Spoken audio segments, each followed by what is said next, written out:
Assalamualaikum warahmatullahi wabarakatuh. Selamat pagi anak-anak. Bagaimana kabarnya pada pagi hari ini? Alhamdulillah sehat semua ya. Baiklah anak-anak, pada kesempatan pagi hari ini Bapak Guru akan memberikan materi pelajaran mata pelajaran yaitu fikih kelas 2, yang mana pada pagi hari ini Bapak akan menjelaskan atau memberi materi yaitu zikir dan doa ya. Tapi sebelum kita memasuki materi, menjelaskan materi pada pagi hari ini, alangkah baiknya kita berdoa dahulu.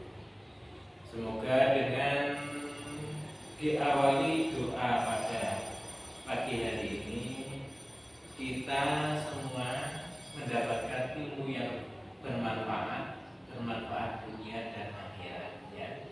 Tapi marilah kita berdoa dahulu. Sebelum kita berdoa, di sini Bapak akan mengajak anak-anak untuk bernyanyi satu jari kanan dan satu jari kiri seperti yang pertemuan kemarin. Tapi di sini Bapak akan menambahkan lagu sebelumnya lagi ya. Nanti anak-anak bisa menirukan. Tangan ke atas menggapai bintang, tangan ke samping burung yang terbang, tangan ke depan ikan berenang, duduk yang rapi siap berdoa.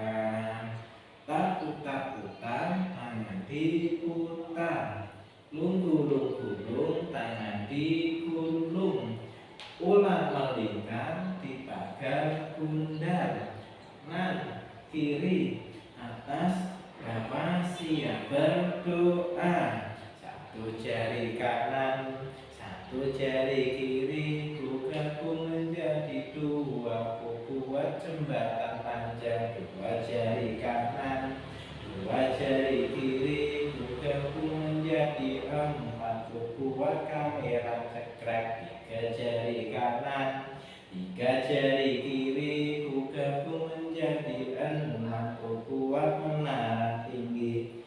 Empat jari kanan, empat jari kiri, ku gabung menjadi delapan, ku buat telinga kelinci. Lima jari kanan, lima jari kiri, ku gabung menjadi 10, ku siap berdoa. A'udzubillahi minasyaitonir rajim. Bismillahirrahmanirrahim. Raditu billahi rabba wa bil islami dina wa bi muhammadin nabiyya wa rasula. Rabbi zidni ilma warzuqni fahma. Amin ya rabbal alamin. Alhamdulillah anak-anak, pada kesempatan pagi hari ini kita bisa berdoa bersama. Oke anak-anak, selanjutnya di sini Bapak akan memberi materi yaitu zikir dan doa.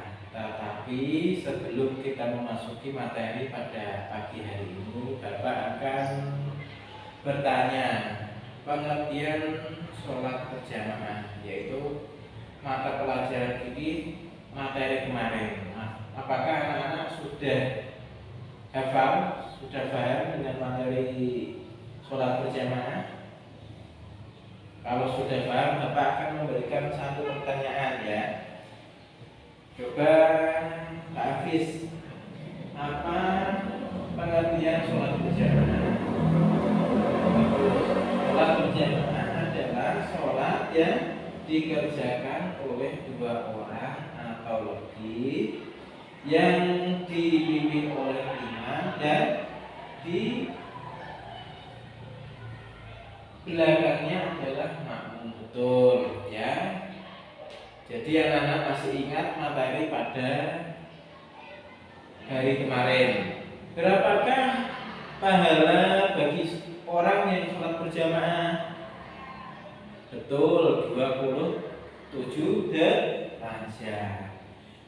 Dan pahala bagi yang sholat bersendiri ada 1 derajat. Jadi antara 27 derajat dengan 1 derajat ini selisihnya banyak banget ya anak-anak ya. 26 derajat selisihnya. Jadi diusahakan kalau kita sholat, diusahakan sholat berjamaah. Di rumah bisa berjamaah, sholat berjamaah dengan bapak atau ibunya. Tapi lebih utamanya di masjid. Baiklah anak-anak, pada kesempatan hari ini Bapak akan menerangkan zikir. Jadi kita setelah sholat fardu atau sholat sunnah juga bisa, kita dianjurkan untuk berzikir dan berdoa. Tapi sebelum kita mempelajari ini, kita harus mengerti apa itu zikir. Ya, kok disuruh zikir setelah sholat ini? Zikir itu apa? Jadi di sini Bapak akan memberi penjelasan tentang pengertian zikir. Zikir adalah mengingat Allah Subhanahu wa Ta'ala dengan menyebut nama, sifat, keagungan dan kemuliaan serta membaca kalimat thayyibah. Jadi setelah kita sholat, kita diajarkan untuk berzikir. Berzikir itu apa? Mengingat Allah. Nah, cara kita mengingat Allah itu bagaimana? Yaitu dengan menyebut nama-nama Allah, menyebut sifat-sifat Allah yang maha agung dan maha mulia. Ya, jadi setelah kita sholat, kita dianjurkan zikir. Tata cara berzikir bagaimana?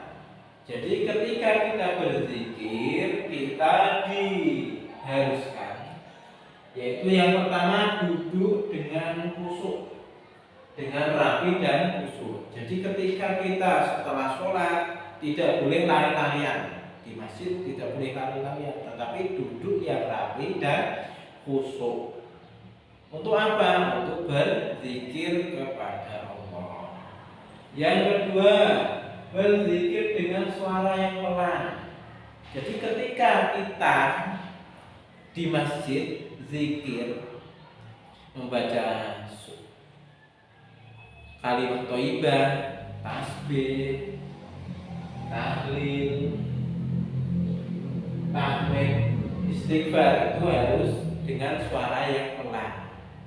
Tidak boleh dengan suara yang keras. Karena kenapa? Kalau dengan suara keras nanti bisa menimbulkan bising dan mengganggu konsentrasi atau mengganggu teman di sekitarnya. Jadi dianjurkan ketika berzikir harus dengan suara yang pelan. Anak-anak, baik. Yang ketiga, berzikir dengan niat yang ikhlas karena Allah. Jadi setelah kita sholat berjamaah di masjid, kita berzikir dengan niat yang ikhlas karena Allah. Jadi kita segala sesuatu kita usahakan niat karena Allah, ya. Intinya itu harus niatnya karena Allah, jangan karena manusia atau selain Allah. Dengan kita berniat karena Allah, nanti kita menimbulkan atau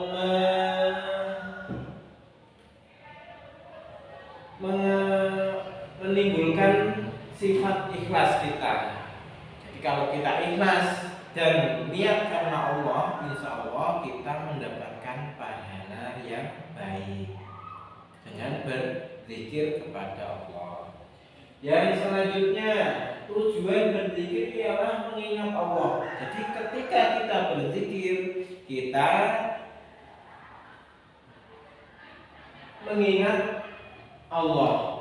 Allah itu maha pengasih, maha penyayang. Jadi kita jadi tahu ternyata Allah itu Maha Pengasih dan Maha Penyayang. Dan sifat-sifat lainnya yang dimiliki Allah yaitu sifat yang baik. Zikir biasanya dilakukan setelah sholat. Jadi zikir itu biasanya dilakukan setelah sholat. Tapi bisa juga dilakukan di mana saja, di semua tempat kecuali tempat yang kotor atau seperti WC, ya itu tidak boleh. Karena apa?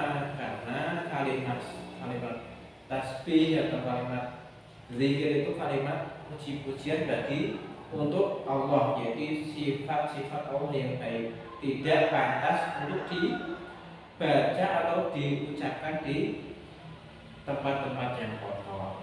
Walaupun biasanya WC atau kamar mandi sekarang itu bagus-bagus, tetapi ini menjadi adab, ya, tata krama kita kepada untuk menghormati Allah. Ya, berzikir setelah sholat. Berzikir biasanya dilakukan setelah sholat, tetapi zikir juga bisa dilakukan di mana saja ya, kecuali tadi ya di WC. Biasanya kalau kita ingin berzikir ketika kita mau tidur, ketika kita jalan pergi ke sekolah, berzikir subhanallah subhanallah atau kalimat-kalimat tasbih, kalimat tahlil atau kalimat lain-lainnya. Yang penting kalimat thayyibah itu bisa dilakukan di mana saja. Contohnya ketika kita mau membantu ibu kita menyapu rumah, tapi berzikir subhanallah subhanallah subhanallah bisa. Ketika membantu ibu nyetrika bisa sambil berzikir. Tetapi semua itu harus diawali dengan niat karena Allah. Jangan diniati karena ingin mendapatkan bonus. Jangan diniatkan ingin mendapatkan pujian dari ayah ibu atau tetangga yang melihat. Pokoknya intinya harus diniatkan karena Allah. Karena kalau kita meniatkan karena Allah, kita akan mendapatkan pahala dari Allah dan kita akan disukai dengan makhluknya seperti ayah ibu dan yang lainnya. Ya. Selanjutnya bacaan zikir.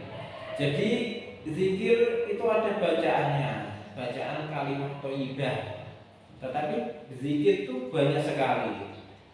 Tetapi yang sering kita baca yaitu kalimat istighfar. Ada yang tahu kalimat istighfar? Betul, astagfirullahaladzim. Yang kedua tasbih. Ada yang tahu kalimat tasbih? Betul, subhanallah. Yang ketiga kalimat tahmid. Ada yang tahu juga? Betul, alhamdulillah. Yang terakhir kalimat tahlil. Siapa yang tahu kalimat tahlil? Oke, apa? La ilaha illallah. Bagus sekali. Alhamdulillah anak-anak sudah sebagian besar sudah mengetahui kalimat-kalimat thayyibah. Dan masih banyak lagi kalimat-kalimat thayyibah lainnya. Tidak hanya 4 ini ya, tetapi masih banyak bacaan-bacaan kalimat thayyibah yang lainnya. Tetapi ini yang biasa kita kerjakan dan baginda Nabi kerjakan atau baca ketika setelah sholat. Yang selanjutnya yaitu manfaat berzikir. Jadi berzikir itu mempunyai manfaat. Tidak hanya dibaca setelah itu tidak ada manfaatnya, tidak, tetapi ada manfaatnya. Manfaatnya berzikir apa? Yang pertama, semakin dekat kepada Allah. Maksudnya apa? Dengan berzikir kita akan mendekatkan kepada Allah. Jadi kita selalu mengingat Allah. Jadi kalau kita tidak berzikir, kita akan lupa. Kita baru main tidak berzikir pasti lupa. Tapi kalau kita bermain sambil berzikir, insya Allah otomatis itu ingat kepada Allah. Karena apa? Kamu membaca atau mengucapkan kalimat thayyibah, berarti otomatis kamu ingat kepada Allah. Sehingga dengan ingat kepada Allah kita bisa apa ya? Kalau kita mau melakukan kejahatan, jadi tidak jadi melakukan itu karena apa? Ingat kepada Allah, karena berzikir itu. Mau menjahili teman karena ingat kepada Allah, tidak jadi mengganggu temannya. Ya, itu yang pertama, semakin dekat kepada Allah Subhanahu wa taala. Yang kedua, hatinya menjadi tenang. Jadi ketika kita berzikir kepada Allah, biasanya hati kita akan terasa tenang. Jadi ketika kita punya masalah, baru dimarahi ibunya atau bapaknya, kita menyendiri langsung berzikir dengan mengingat atau menyebut nama Allah. Sehingga dengan menyebut nama Allah, hati kita menjadi tenang. Yang selanjutnya, mendapat pahala dan ampunan dari Allah. Jadi kita dengan berzikir kita mendapatkan pahala yang baik. Jadi pahala itu ada yang baik dan buruk. Kalau kita mengerjakan kejahatan, kita mendapatkan pahala atau ganjaran buruk juga. Tetapi kalau kita mengerjakan kebaikan, maka kita akan mendapatkan pahala kebaikan juga. Walaupun kita mengerjakan kebaikan seberat biji sawi atau biji yang paling kecil, kita akan mendapatkan balasannya juga.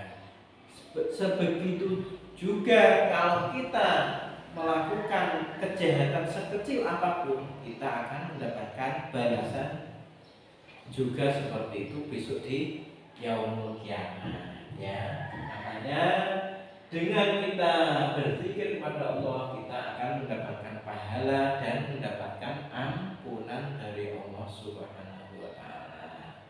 Yang kedua, terhindar dari penyakit sombong dan takabur. Kok bisa, Pak? Zikir kok bisa terhindar dari penyakit sombong dan takabur? Logikanya gini ya. Jadi ketika kita berzikir memuji kepada Allah, kita seakan-akan ini tidak ada apa-apanya dibandingkan dengan keagungan Allah, sehingga kita merasa kecil dan tidak bisa sombong dengan keadaan kita yang di mata Allah itu kita ini sebagaikan debu-debu yang kecil. Jadi kita tidak akan sombong dan takabur dengan sifat-sifat kita ini. Ya, itulah pengertian zikir dan tata cara berzikir. Allah memerintahkan kita senantiasa berzikir dengan tujuan kita selalu mengingat kekuasaan Allah Subhanahu wa taala. Jadi diusahakan kita setiap melakukan kegiatan atau melakukan kegiatan sehari-hari, ketika belajar, bermain, membantu ayah ibu, kita niatkan berzikir karena Allah Subhanahu wa taala. Ya. Baik anak-anak, apakah sudah paham? Kalau ada yang belum paham bisa ditanyakan kepada Bapak ya. Silakan anak-anak, kalau mau bertanya, Bapak kasih waktu untuk bertanya sebelum Bapak akan melanjutkan materi yang kedua, yaitu doa. Apakah sudah paham semua? Alhamdulillah sudah paham semua ya. Baiklah anak-anak, selanjutnya kita akan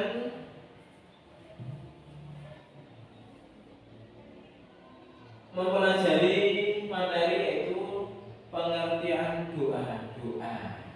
Jadi setelah kita berzikir kepada Allah, kita berdoa. Berdoa itu apa? Berdoa itu meminta kepada Allah. Jadi setelah kita memuji sifat-sifat dan nama-nama Allah yang agung, kita dianjurkan untuk berdoa atau meminta apa yang menjadi hajat kita, apa yang menjadi keinginan kita, cita-cita kita itu dimintakan kepada Allah Subhanahu wa Ta'ala. Doa merupakan bagian dari ibadah. Jadi doa itu termasuk ibadah. Jadi jangan merasa malu untuk berdoa, karena doa itu termasuk ibadah, ya, ibadah yang sunnah, tidak wajib. Kalau wajib seperti sholat 5 waktu, zakat, haji, dan lain-lainnya. Tetapi kalau berdoa ini termasuk ibadah yang sunnah. Doa bisa dilakukan kapan saja. Jadi berdoa itu bisa dilakukan kapan saja, kecuali seperti tadi zikir itu, kecuali di WC atau kamar mandi. Salah satu waktu utama untuk berdoa ialah setelah sholat. Jadi waktu yang afdol, waktu yang paling utama itu setelah sholat 5 waktu atau sholat sunnah, ya tidak apa-apa, sholat duha, pokoknya setelah sholat bisa berdoa, dianjurkan untuk berdoa. Doa dilakukan sebagai penutup zikir seusai sholat. Orang beriman mendapatkan keberhasilan serta kebahagiaan dengan berusaha berdoa. Yang selanjutnya itu manfaat berdoa. Jadi berdoa juga ada manfaatnya. Yang tadi manfaat zikir, yang selanjutnya ini adalah manfaat berdoa. Apa itu manfaat berdoa? Yang pertama, satu, meningkatkan keimanan dan ketakwaan. Jadi ketika kita berdoa, kita akan meningkatkan keimanan dan ketakwaan. Loh, kok bisa dibilang begitu, Pak? Ya bisa. Karena apa? Karena ketika kita berdoa, maka kita berarti otomatis kita percaya, iman kepada orang Allah Subhanahu wa Ta'ala dan takut kepada Allah Subhanahu wa Ta'ala. Ya, jadi kita akan iman, percaya kepada Allah dan takwa kepada Allah Ta'ala. Yang kedua apa? Semakin dekat dengan Allah. Jadi semakin kita sering berdoa, kita akan dekat dengan Allah. Ya. Yang ketiga, memperoleh ketenangan hati. Seperti zikir juga mendapat ketenangan hati. Dengan kita berdoa, mencurahkan isi hati kita kepada pencipta kita. Seumpama kita mempunyai hajat, ingin pintar, ingin apa-apa, kita curahkan kepada Allah Subhanahu wa Ta'ala. Dengan tujuan semua yang kita inginkan terkabulkan. Yang keempat, mendapat perlindungan dari Allah. Jadi ketika kita berdoa, insya Allah kita akan mendapatkan perlindungan dari Allah. Ya. Yang kelima, terbukanya pintu kasih sayang Allah. Jadi ketika kita sering berdoa, ya, kita sering berdoa kepada Allah, otomatis Allah sering mendengar kita berdoa. Kalau sering mendengar, sering ketemu, maka Allah akan semakin sayang. Contohnya, kalau anak-anak ketemu satu kali dengan orang lain mungkin tidak akan kenal atau tidak akan sayang kepada orang itu. Tetapi kalau kita sering ketemu seperti dengan bapak dan ibu, anak-anak di rumah, maka ayah dan ibu anak-anak akan semakin sayang karena kenal. Begitu juga dengan Allah, semakin kita sering berdoa, maka pintu kasih sayang Allah semakin terbuka. Ya, yang keenam, terhindar dari sifat sombong. Ini ketika kita berdoa, maka kita mengakui kalau kita ini adalah makhluk yang serba kekurangan, makhluk yang tidak sempurna, sehingga dengan meminta kepada Allah berarti otomatis kita tidak takabur dan tidak sombong. Ya. Yang ketujuh, terkabulnya keinginan dan cita-cita. Jadi ketika kita berdoa kepada Allah dengan doa yang kita inginkan, dengan hajat-hajat kita yang kita mintakan kepada Allah, insya Allah dikabulkan. Ya, insya Allah dikabulkan. Tetapi perlu diusahakan. Jangan sekali berdoa langsung tidak mau doa lagi karena belum dikabulkan. Karena Allah lebih tahu dikabulkan sekarang atau nanti, itu Allah lebih tahu. Belum tentu kalau dikabulkan hari ini kamu lebih baik, tetapi Allah lebih tahu di waktu kapan doa itu harus dikabulkan. Jadi sebaiknya kita husnudzon kepada Allah, kita berbaik sangka kepada Allah. Mungkin belum dikabulkan karena ada hal-hal sesuatu yang tidak baik untuk kita, ya. Gitu. Baiklah anak-anak, apakah anak-anak sudah paham pada materi yang doa? Kalau sudah paham, Bapak akan memberikan tugas kelompok yang mana nanti anak-anak akan Bapak jadikan 4 kelompok. Nanti anak-anak setiap kelompok menulis nama dan kelompok dan menulis pengertian zikir. Ini diringkas dan zikir dan doa. Kelompok 1, 2, 3, 4, ya. Ini Bapak akan menyerahkan lampiran, nanti bisa ditulis per kelompok, ya.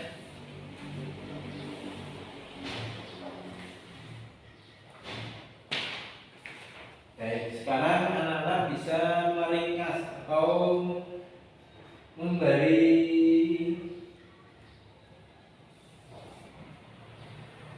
pengertian apa zikir dan doa. Silakan dituliskan per kelompok, nanti bisa kalau sudah selesai nanti Bapak koreksi. Apakah sudah selesai? Baiklah, Bapak akan mengumpulkan. Oke, selanjutnya Bapak akan memberikan tugas individu, yaitu di LKS fikih halaman 33, ya. Halaman 33 ini nanti dikerjakan di rumah. Besok pada kesempatan yang akan datang kita akan koreksi bersama-sama, ya. Halaman 33. Oke, sudah paham semua? Baiklah.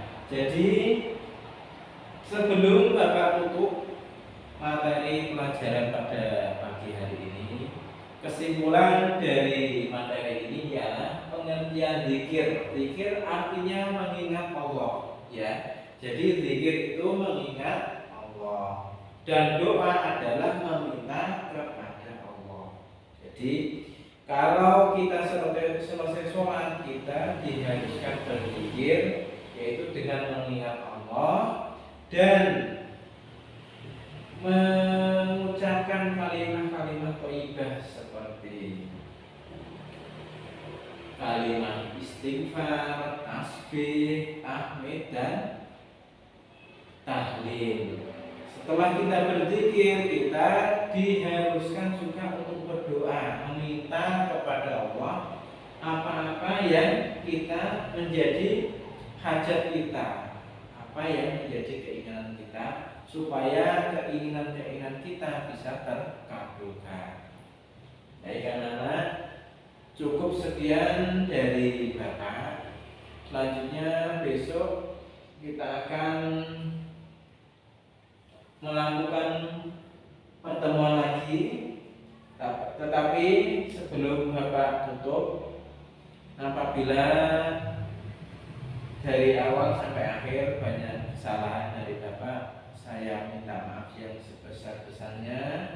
Marilah kita tutup dengan bacaan hamdalah. Semoga dengan bacaan hamdalah menjadikan ilmu kita mendapatkan barokahnya bacaan hamdalah dan mendapat ilmu yang bermanfaat. Mari kita tutup dengan hamdalah bersama-sama. Alhamdulillahirabbil alamin. Cukup sekian dari Bapak. Akhir kata, wassalamualaikum warahmatullahi wabarakatuh.